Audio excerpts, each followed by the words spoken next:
Dear pastors, have another source of income. Build other streams of income. Start that business. Buy that share.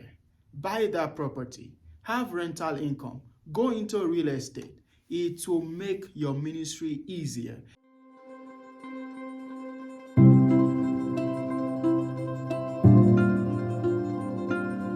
So today I'm going to be talking about full-time ministry. And the question is, did Jesus commission anybody into full-time ministry? Was Jesus a full-time minister? The word full-time ministry or full-time ministers, does it appear in scriptures? But before I dive into that, I want to state clearly that every believer is called of God. The Bible said in 2 Corinthians 5 and verse 20 that we are ambassadors for Christ. Romans 8 also stated that those that he predestinated, he called, and them he also chose to be conformed to the image of his son, right? That means that everybody, every believer is chosen by God and called by God. If you read the Great Commission, the message of Christ to evangelize, for global evangelism, is to everybody, including pastors or church members. Every believer has that responsibility to evangelize, right? That means that every believer is called of God.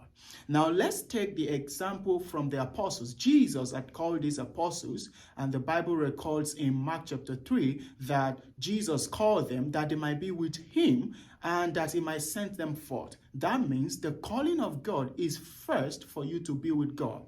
And second side of it is that God will then send you out. So being with Christ and sending out are the two major aspects of every calling. Now, the apostles were called, and Jesus instructed them that they should not go out with their purse, they shouldn't go out with anything, they shouldn't go out with money, and they never lacked anything.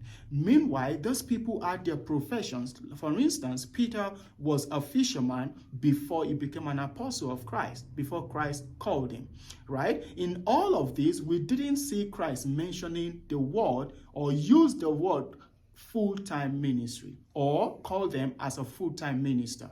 That means that the word full-time ministry or full-time minister never occurred at any point in scriptures. If you take Paul for another example, in Acts chapter 18 from verse 1 to 4, Paul had met a great couple, Priscilla and Aquila, who were tent maker. And the Bible said that Paul was of the same profession. Paul had the same skill. So Paul was both a lawyer in profession and he has the skill of tent making. And the Bible stated how Paul worked with Priscilla and Aquila to ensure that they make money, they make profit from their skills. So Paul went with them. Paul did tent making. Paul could have been the perfect example of a full-time minister in our contemporary days. Yet, there was a time Paul worked with his hand. In fact, he recommended in 2 Thessalonians that we should walk with our hand, right? Now, if you take these examples, you'll see that all of these people have skills, they have professions, yet they had followed God wholly with their heart. At the same time, we did not see the calling of any of them being attached to a full-time ministry. What does this tell us? First, we didn't see full-time ministry in scriptures. We didn't see anybody being called a full-time ministers. It means that full-time ministry is not a calling, it is an instruction.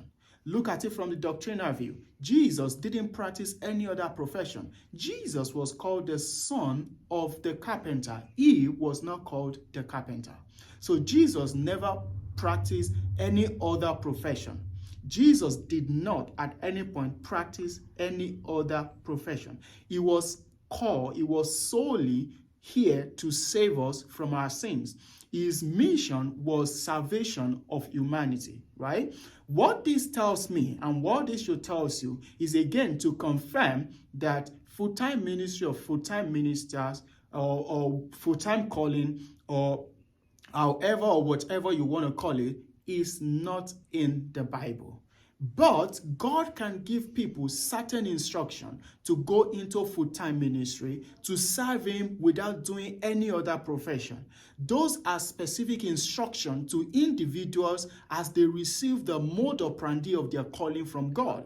I believe strongly that not everybody is called into full-time ministry. Not everybody should separate completely from their profession or from their skills or from their talent and go into pastoring fully. Now, Ephesians 4 highlighted the ministry gift. And Paul wrote that, gave unto some apostles, unto some prophets, unto some evangelists, and unto some pastors and teachers. The issue of full-time or no full-time was never specified. That means again that it confirmed that full-time ministry, or the concept of going into ministry without doing any other form of profession, without having any other source of income, is actually an instruction, not a calling. So nobody is called a full-time minister. People only receive instruction to go into full-time ministry. The kernel of this discussion today will be, should ministers have extra sources of income? And I want to answer by this way, that dear pastors, you cannot afford to live your life on the tithe and offering of your member.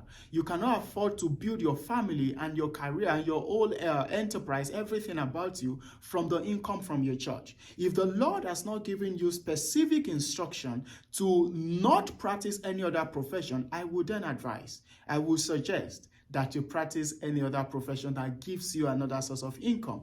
Even as you try to focus on the work of ministry, as you try to pastor, as you try to do other things, ensure, if the Lord has not vividly given you an instruction not to do any other thing, go ahead, start that business, invest in that firm, get a real estate income, buy landed properties, have rental income, buy that crypto, go into things that can give you money. No matter what, you want to ensure, buy that share, buy the bond, right? Have other means of income. As a minister, it will be ridiculous that you live your life on your members. Listen, when you put your life on your members, you put them to strain.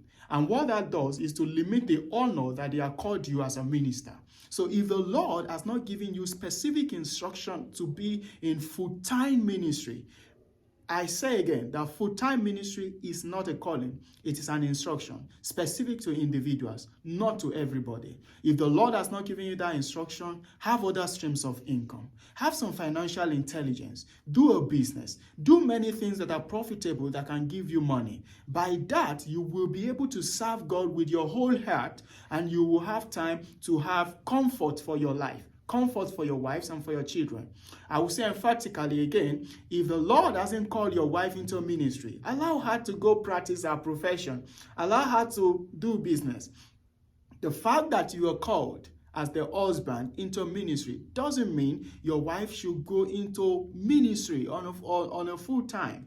If that is your situation and you have not gotten a specific instruction, I'm giving you financial intelligence now. Dear pastors, have another source of income. Build other streams of income. Start that business. Buy that share. Buy that property. Have rental income. Go into real estate. It will make your ministry easier and it will save you. You will return your honor from your member. Your member will know that you're a productive pastor. They will know that beyond spiritual intelligence, you equally have other form of intelligence like financial intelligence. That is my advice for you today. I hope that you embrace this truth, and I'm sure that it's going to bless you. Thank you for watching. Do not forget to subscribe. Drop a comment, like the video, share with your loved ones. The Lord bless you.